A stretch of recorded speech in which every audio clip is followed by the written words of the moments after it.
ये 2 साल पुरानी बात है जब मैं अपनी बीवी काजल के साथ पार्टी करके वापस घर लौट रहा था।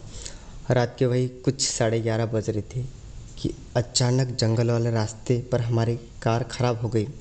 मैंने उतरकर कार के चारों टायर चेक किए, वो तो बिल्कुल ठीक ठाक थे। बोनट भी खोलकर देखा, उसमें भी कोई खराबी नज़र नहीं आई।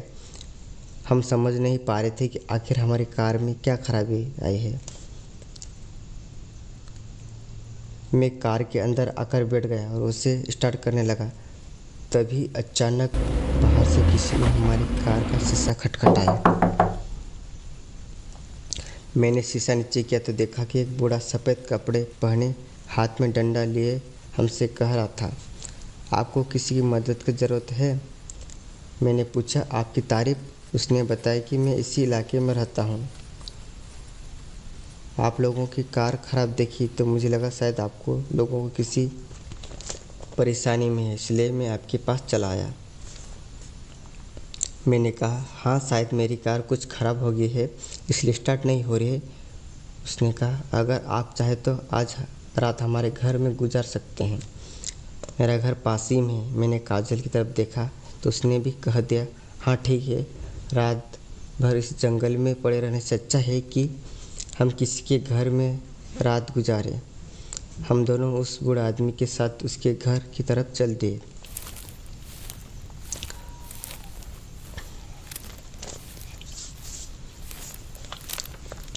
थोड़ी देर के बाद एक बड़ी कोठी के सामने खड़े थे। हम दोनों बड़ा हैरान थे कि आखिर इस वीरान जंगल में इतनी खूबसूरत कोठी किसकी होगी। उस बूढ़े ने कहा, ये मेरा घर है, अंदर आए हैं। हम लोग अंदर गए तो एक कमरे की तरफ इशारा करते हुए उसने कहा, आप लोग इस कमरे में आराम करें, मैं आपके लिए कुछ खाने को लाता हूँ। हम दोनों उस कमरे में जाकर बैठे ही थे कि अचानक दरवाजे पर किसी ने दस्तक दी। मैंने पीछे मुड़कर देखा तो एक बहुत ही हसीन और खूबसूरत लड़की हाथ में कुछ खाने के प्लेट लिए अंदर आने की इजाज़त मांग रही थी। वो अंदर आई और टेबल पर खाना रखते हुए कहा, अगर आप लोगों को किसी और चीज़ की ज़रूरत हो तो ज़रूर बता देना।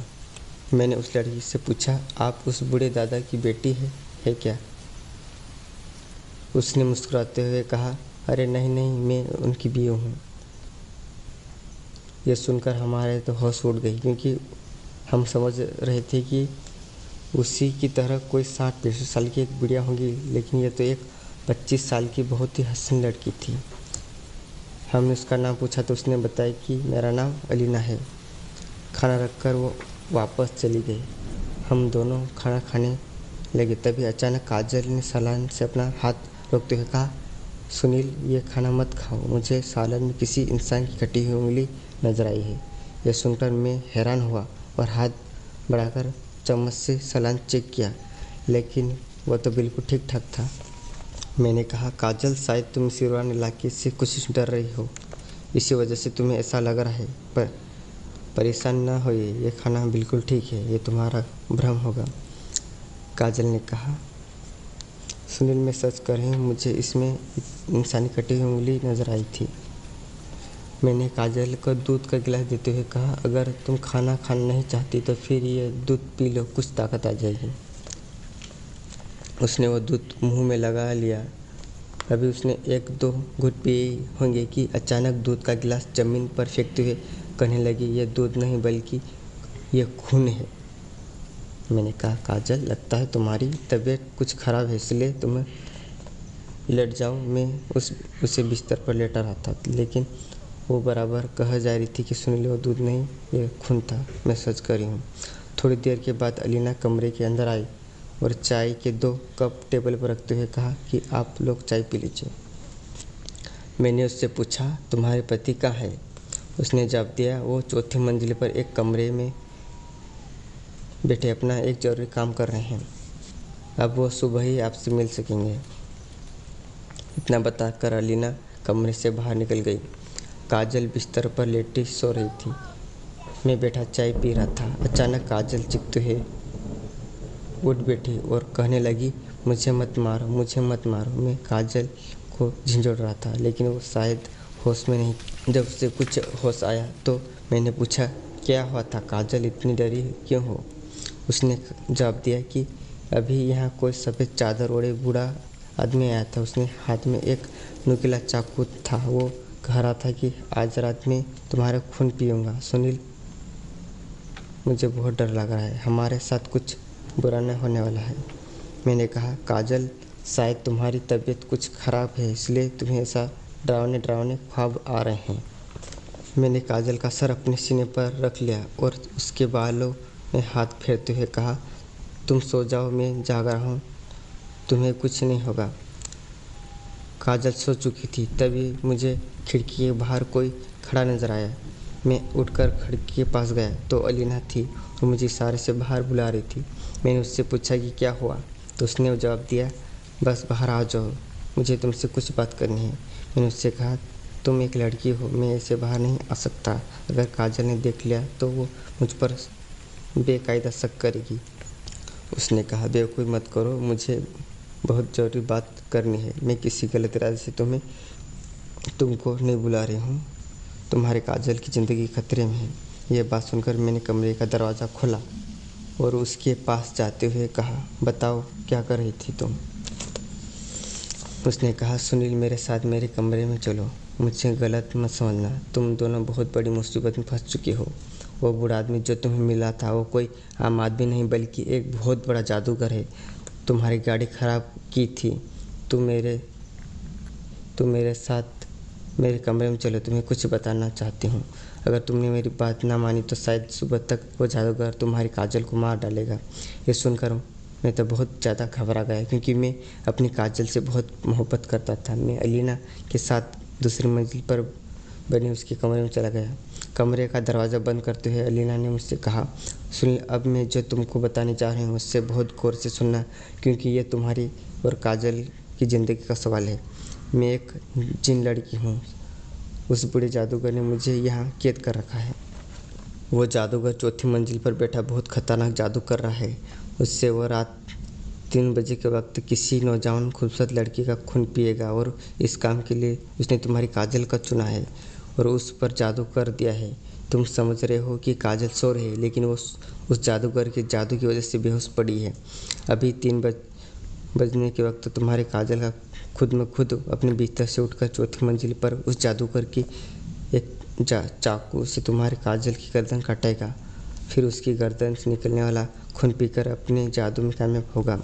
अगर तुम अपनी काजल को बचाना चाहती हो तो मैं तुम्हें एक तरीका बताऊंगी। उस तरीके से भी आज़ाद हो जाओगे और तुम्हारा काजल भी बच जाएगी। मैंने कहा, मुझे अपनी काजल को बचाने के लिए जो भी करना पड़ेगा मैं करूँगा। अलीना ने बताया कि चौथी मंजिल पर जादूगर के कमरे के सामने एक कमरा बना हुआ है।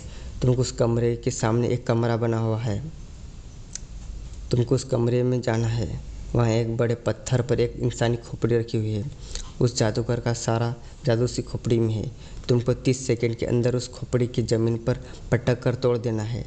अगर 30 सेकंड में तुम उसे न तोड़ पाए तो एक खतरनाक चुड़ैल आकर तुम्हें ख़त्म कर डालेगी। इस काम कोई इंसान ही कर सकता है। मैं तुम्हारे साथ रहूँगी, लेकिन मैं तुम्हारी मदद नहीं कर सकती। मैंने कहा, ठीक है, मैं तैयार हूँ। अलीना ने घड़ी की तरफ देखते हुए कहा, देखो घड़ी में 2:30 बज रहे हैं। जादूगर अपने जादू में कामयाब होने वाला है। 3 बजे तुम्हारी काजल उसके पास उठकर पहुँच जाएगी। उससे पहले तुमको वो खोपड़ी तोड़नी है और फिर उस जादूगर को आकर मारना है। मैंने उठ खड़ा हुआ। कोमल मेरा हाथ पकड़ कर चौथी मंजिल की तरफ ले जाने लगी। उसने सबसे आखिर में बने एक कमरे की तरफ इशारा करते हुए कहा, उस कमरे में वो खोपड़ी रखी है, जल्दी से जाओ, उसे तोड़ दो। मैं उस कमरे में दाखिल हुआ। वहाँ सामने पत्थर पर एक खोपड़ी खून से रंगी हुई थी। तभी अलीना ने मेरे कान में कहा, सुनील, देर मत करो, जल्दी से उसे तोड़ दो वरना वो आत्मा आ जाएगी। मैंने खोपड़ी उठाकर ज़मीन पर पटक दी। ज़मीन पर गिरते ही वह टूट गई। जैसे ही मैंने उस खोपड़ी को फेंकने के लिए उठाया था, तभी अचानक कमरे में कोई काला साया आ गया और उसने खोपड़ी को ज़मीन पर गिरने से रोकना चाहा, लेकिन उससे पहले ही वो खोपड़ी ज़मीन पर गिर कर टूट चुकी थी। वो काला साया थोड़ी देर मेरे चारों तरफ घूमता रहा, फिर कमरे से बाहर निकल गया। मैंने पीछे मुड़कर देखा तो अलीना गायब हो चुकी थी। मैं अलीना को पुकारने लगा। मैं बहुत घबरा रहा था, लेकिन तभी अलीना की आवाज़ मेरे कानों में पड़ी। सुनील, अब आज़ाद हो चुकी हूँ, इसलिए अब जल्दी से जाकर अपनी काजल को बचाओ, क्योंकि उस जादूगर को अब सब कुछ मालूम हो गया है।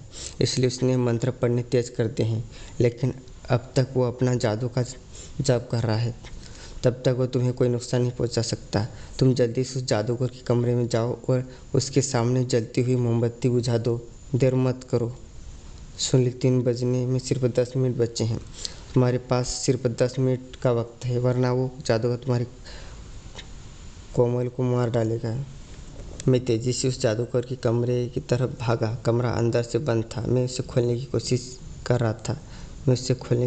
रहा था, लेकिन नाकाम था। तभी अलीना की आवाज़ मेरे कानों में पड़ी। सुनील, तुम्हारी काजल उस जादू के पास पहुंच चुकी है। सिर्फ 7 मिनट का वक्त है। इस दरवाजे को तोड़ दो। सुनील, मैंने उस दरवाजे को लात मार कर तोड़ डाला। मेरी काजल उस जादूगर के सामने एक लाश बनकर खड़ी थी। मैं अंदर जाते ही काजल को हिलाने लगा, लेकिन वो कुछ बोल नहीं रही थी। तभी अलीना ने मेरे कानों में कहा, सुनील, काजल को छोड़ो, क्योंकि उस पर जादू का असर हो चुका है। तुम्हारे पास वक्त बहुत कम है। जल्दी से इस जादूगर के सामने जलती हुई मोमबत्ती को बुझा दो।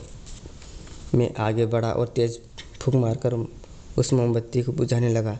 वो एक बहुत बड़ी मोमबत्ती थी, जो आधा मीटर के दायरे में रखी हुई थी। मेरे फूंकने पर भी उसकी लू उधर उधर डगमगाई, लेकिन वो मोमबत्ती बुझी नहीं। मैंने फिर से उस मोमबत्ती पर तेज फूंक मारने लगा, लेकिन वो किसी तरह बुझ नहीं रही थी। अलीना की आवाज़ बार बार मेरे कानों में पड़ रही थी, सुनील, सिर्फ 2 मिनट बचे हैं, जल्दी करो। मैं उस मोमबत्ती पर बराबर फूंक मारता जा रहा था, लेकिन वो बुझने का नाम ही नहीं ले रही थी। तभी मैंने देखा कि काजल चलते हुए उस जादूगर के सामने आकर लेटी गई। मैंने काजल को हटाने की कोशिश की, लेकिन अलीना मुझे रोक दिया। काजल से कुछ मत बोलो, तुम बस ये मोमबत्ती बुझा दो, वरना काजल को जादूगर मार डालेगा। मैं बार बार उस मोमबत्ती को बुझाने लगा, लेकिन वो मोमबत्ती बुझ नहीं रही थी। जादूगर हंस हंस के कह रहा था कि कुछ नहीं कर पाओगे, तुम सब मारे जाओगे, तुम सब का खून पीऊँगा मैं।